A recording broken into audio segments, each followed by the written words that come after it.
Bonjour à tous et bienvenue pour cette nouvelle vidéo. Nous allons voir ici ce que sont les deux trilogies, celle de l'Ego et celle du Saint-Esprit. Mais c'est plus exactement la trilogie que nous impose l'Ego et la Trinité que nous enseigne le Saint-Esprit. On peut aussi les appeler les deux systèmes de pensée, respectivement le système de pensée faux et le système de pensée vrai. Si vous souhaitez avoir plus de précision concernant ces deux systèmes de pensée, je vous invite à voir les deux vidéos que j'ai postées récemment, l'une au sujet de l'ego et l'autre au sujet du Saint-Esprit. Je vous invite également à voir la vidéo que j'ai postée au sujet du mental parce qu'il ne faut pas confondre l'ego et le mental, ce qui est souvent le cas. Voyons donc quelles sont ces deux trilogies.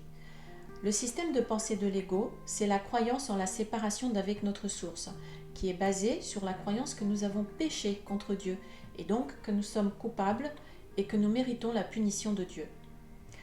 Cette croyance était si insupportable que pour nous cacher de la culpabilité et de la peur de la punition de Dieu, notre esprit a projeté ce monde et tout ce qu'il contient.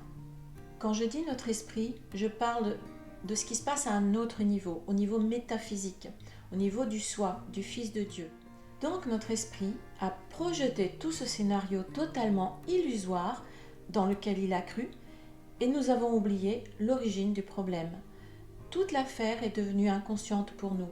Nous l'avons littéralement oubliée et reléguée au fin fond de notre esprit.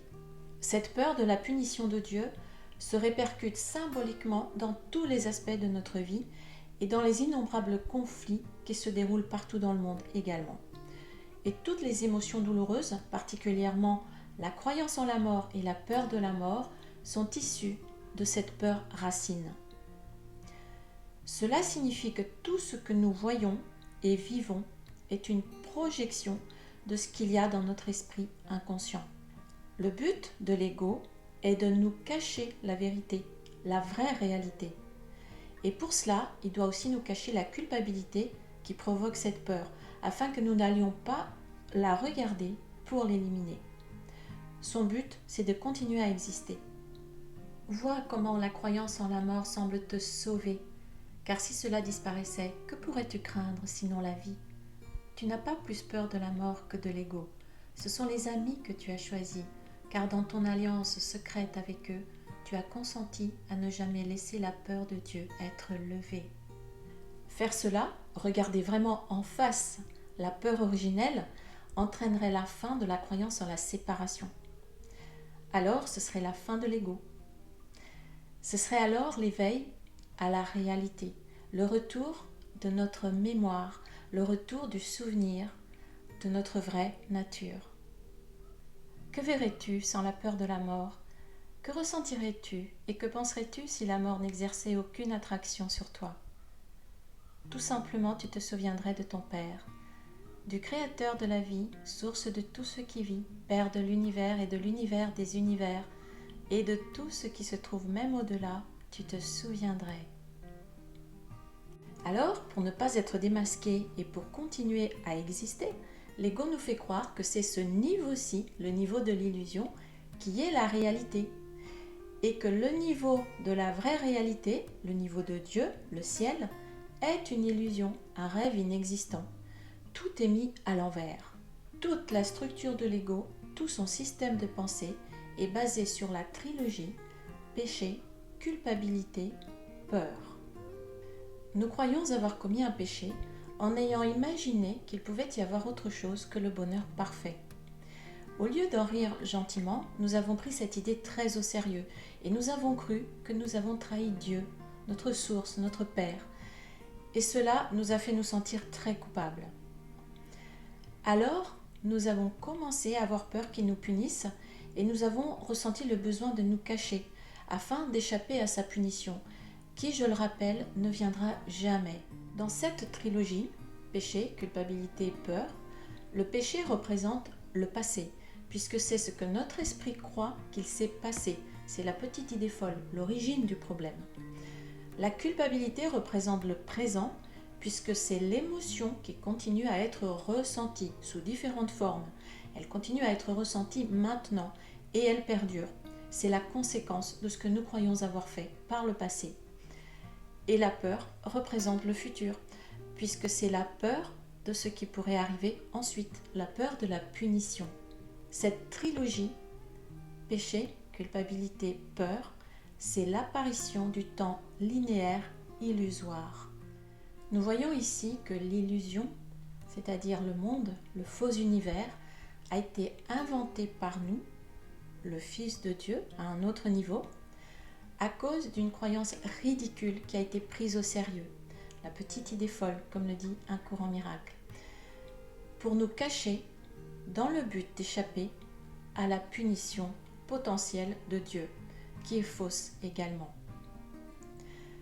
Tout est faux d'un bout à l'autre, même si tout semble très réel. La croyance d'avoir fait une bêtise, la culpabilité de ce qu'on croit avoir fait et la peur de ce qui pourrait arriver, c'est-à-dire les problèmes qui pourraient nous tomber dessus, tout cela est un scénario totalement inventé, mais qui a l'air très vrai pour nous. Or, Dieu n'en a rien à faire de nos imaginations enfantines. Il nous aime infiniment et éternellement. Il n'entre pas dans notre délire et il sait parfaitement que rien de tout cela n'est réel, que nous ne faisons qu'un mauvais rêve, un cauchemar, et il veut nous aider à nous réveiller pour que tout cela disparaisse de notre esprit et pour que nous nous rendions compte que tout cela n'est qu'une hallucination cosmique. Pour cela, il nous envoie le Saint-Esprit dans notre propre esprit pour qu'il nous guide et nous aide à guérir de la croyance en la séparation. Le système de pensée du Saint-Esprit, c'est donc la correction de l'idée de séparation, afin de nous aider à retrouver la mémoire de ce que nous sommes réellement et que nous n'avons jamais cessé d'être en réalité. Ces deux systèmes de pensée, celui de l'ego et celui du Saint-Esprit, s'excluent l'un l'autre. Ils sont totalement incompatibles et ils seront toujours incompatibles, puisque l'un nous maintient dans l'illusion, alors que l'autre nous guide et nous aide à nous réveiller pour sortir de cette illusion.